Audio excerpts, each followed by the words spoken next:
샬롬 샬롬 샬롬 샬롬 샬롬. 하나님 사랑합니다. 여러분 주 안에서 사랑합니다.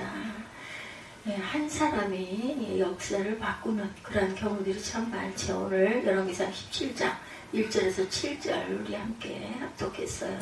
17장 말씀이 24절까지예요. 길앗에 우거하는 자 중에 디셉 사람 엘리야가 아합에게 말하되 내가 섬기는 이스라엘 하나님 야훼께 살아가시 계심을 두고 맹세하노니 내 말이 없으면 수년 동안 비도 있을도 있지 아니하리라 하니라. 여기서 한 사람 누구 엘리야가 나오죠. 야훼 말씀이 엘리야에게 임하여 이르십니다. 너는 여기서 떠나 동쪽으로 와 요단 앞 그리 시냇가에 숨고 그 시냇물을 마시라. 내가 까마귀들에게 명령하여 거기서 너를 먹이게 하리라. 그가 야훼 말씀과 같이 하여 곧 가서 요단 앞 그리 시냇가에 머물매 까마귀들이 아침에도 떡과 고기를 저녁에도 떡과 고기를 가져왔고 그가 시냇물을 마셨으나 땅에 비가 내리지 아니하므로 얼마 후에 시내가 말랐어요. 우주비 나오면 시냇물이 다 말랐겠습니까? 한 사람 누구예요? 엘리야죠.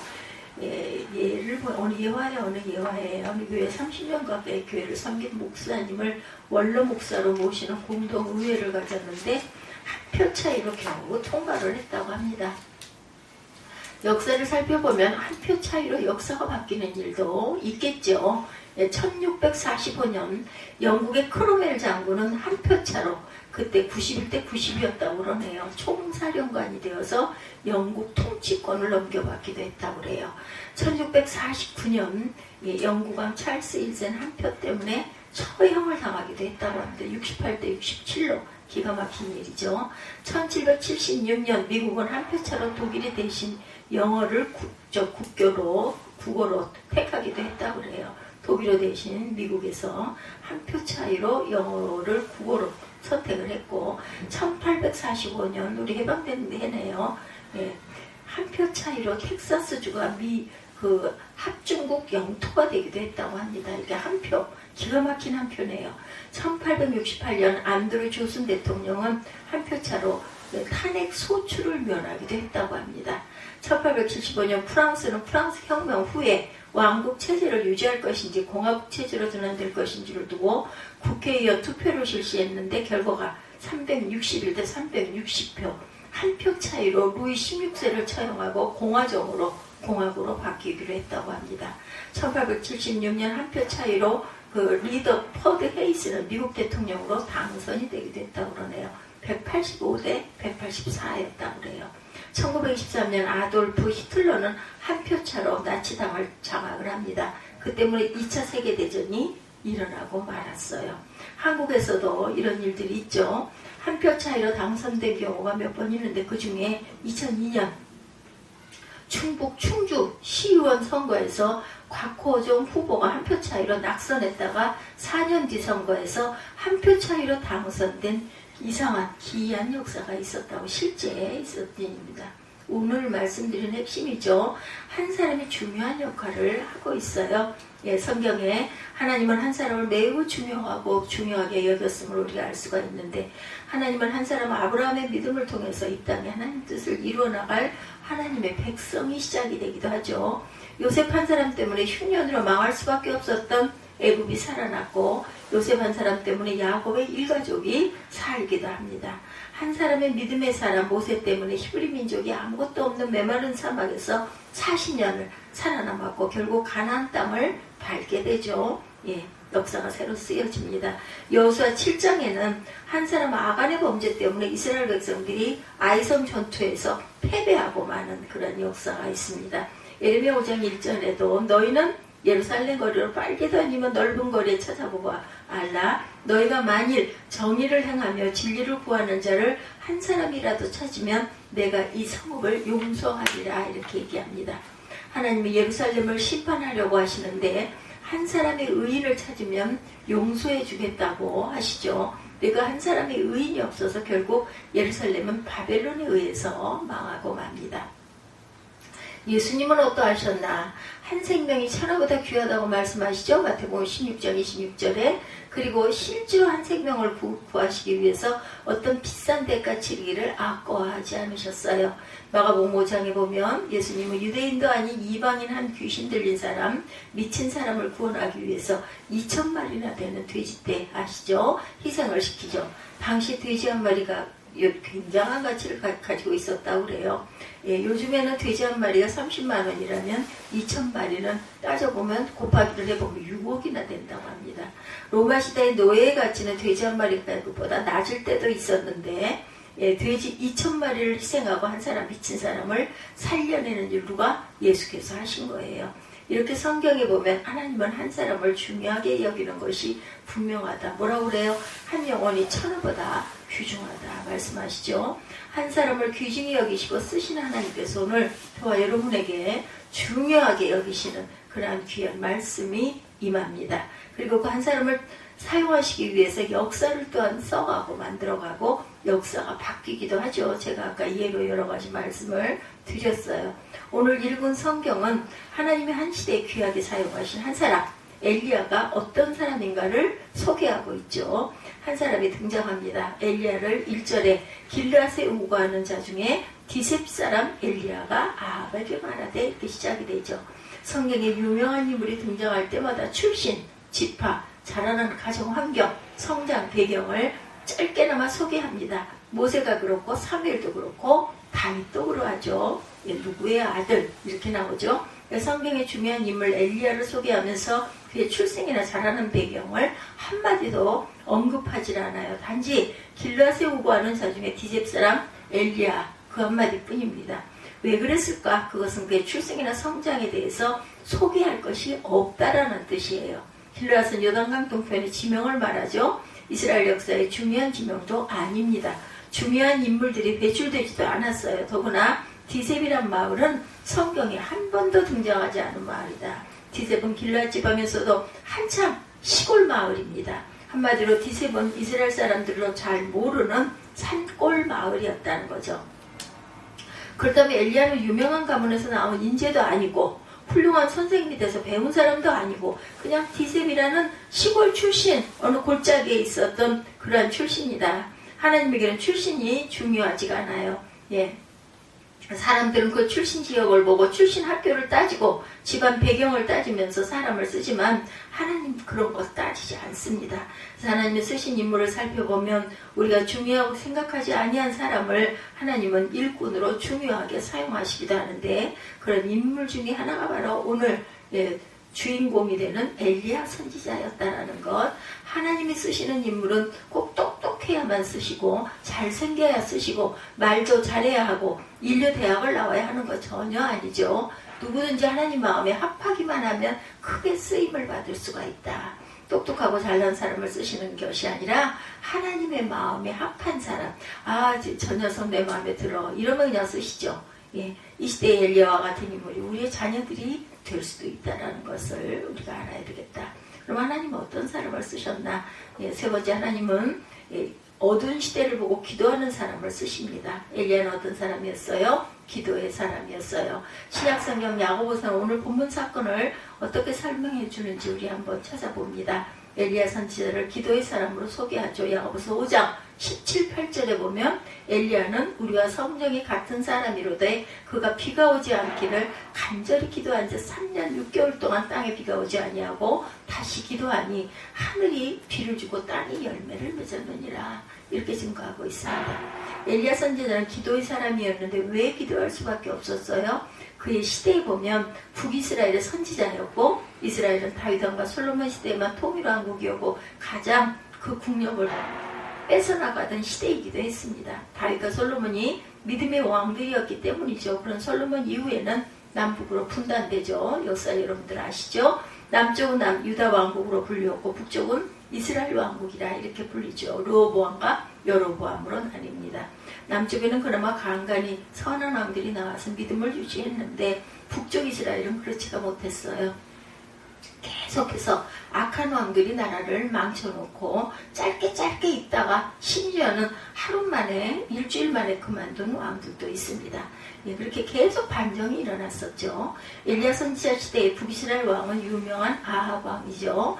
예, 여로보암이 북이스라엘의 초대 왕이었고 아합은 7대 7번 왕입니다. 예, 그동안 벌써 왕조가 3번이나 바뀌었어요. 정치는 정치 시대로 부패해져 갑니다.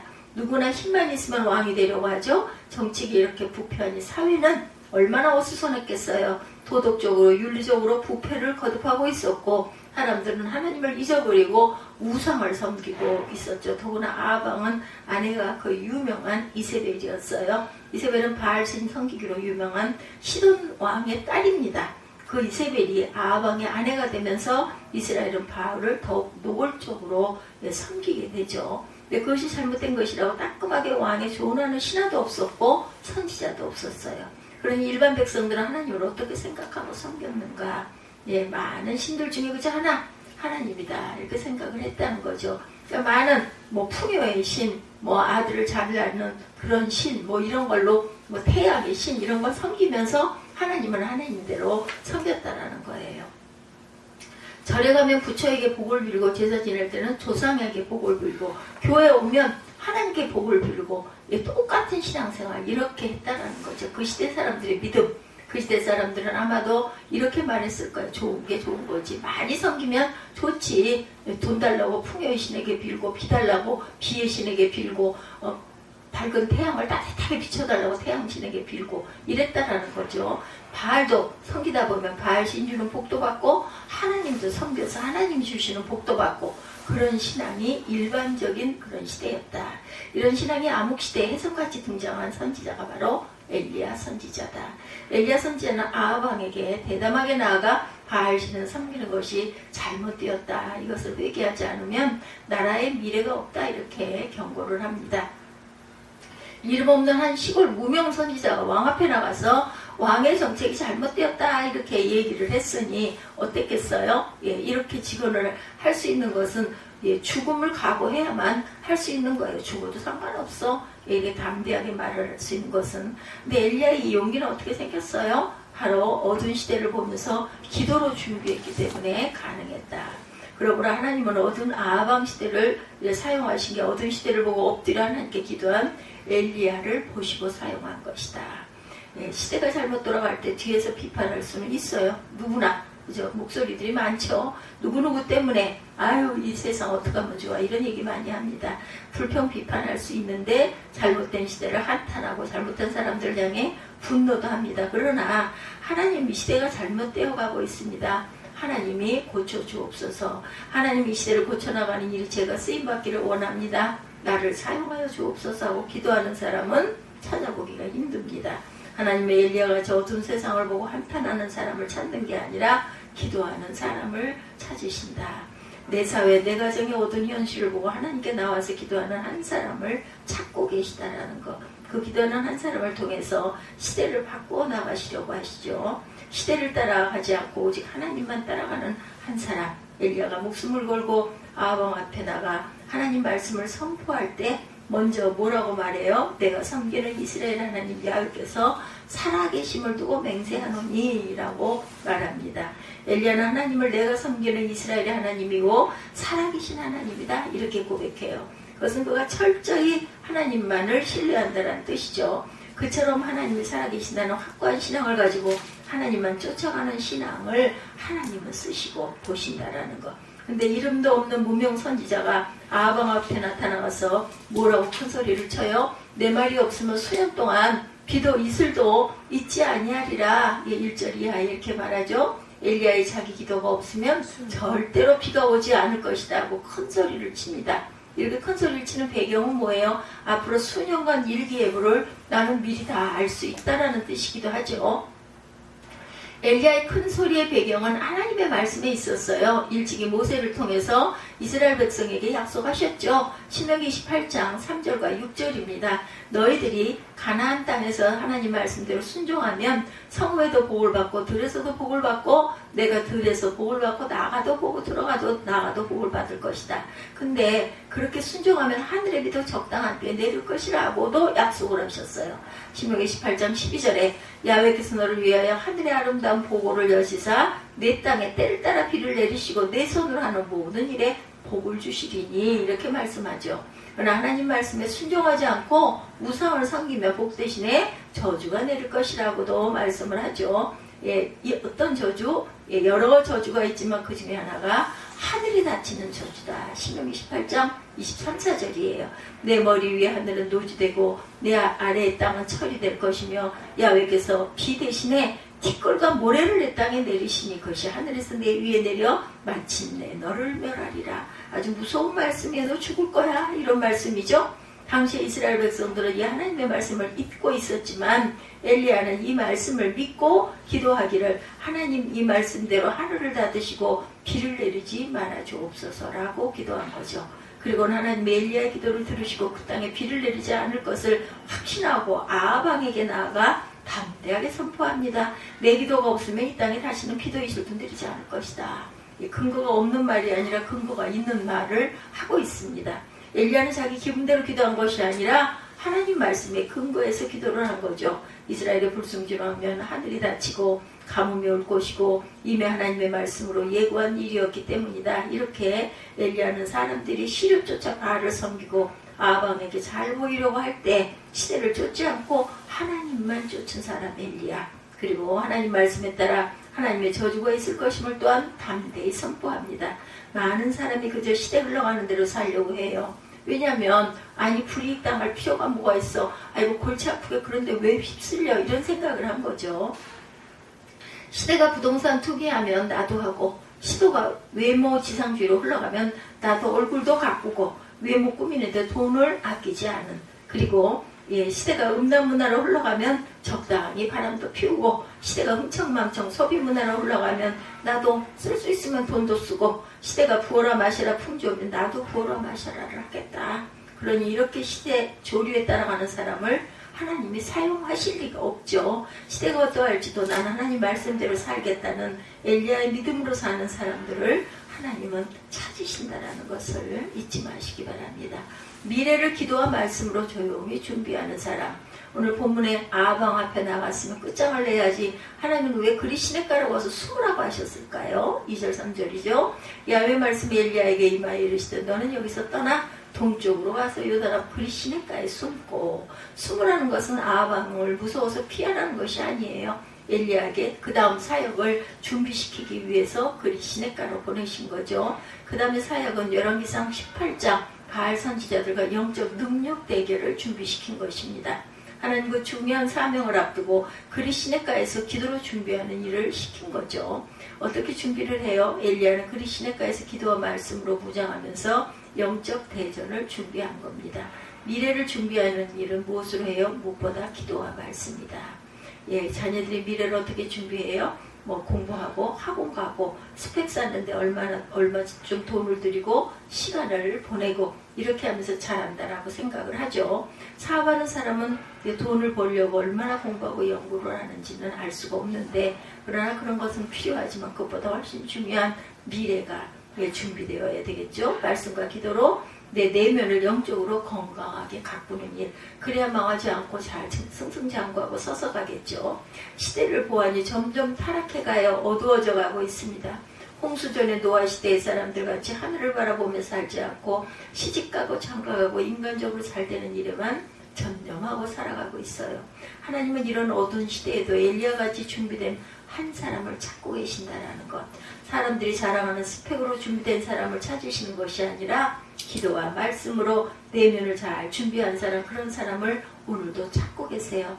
그리고 여러분 자녀는 이런 내면이 제대로 준비된 사람들이 되어가기를 원하신다라는 거죠.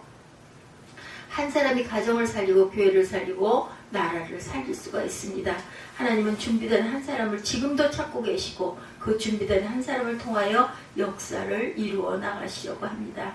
하나님은 어떤 사람을 찾는다고요? 엘리야 같은 사람. 첫째, 어두운 시대를 보고 기도하는 한 사람, 시류를 따라가지 않고 오직 하나님만 따라가는 한 사람. 셋째, 기도와 말씀으로 미래를 조용히 준비하는 한 사람을 오늘도 부르시고 찾고 계시다는 것을 잊지 않고, 저와 여러분에게도 하나하나를 에서 하나를 찾고 그 기도하는 모습을 바라보신다는 것을 잊지 않는, 시대도 바꿀 수 있는 그러한 귀한 기도하는 자로 찾으신다는 것을 잊지 않는 저와 여러분이 되시기를 주님의 이름으로 축복합니다.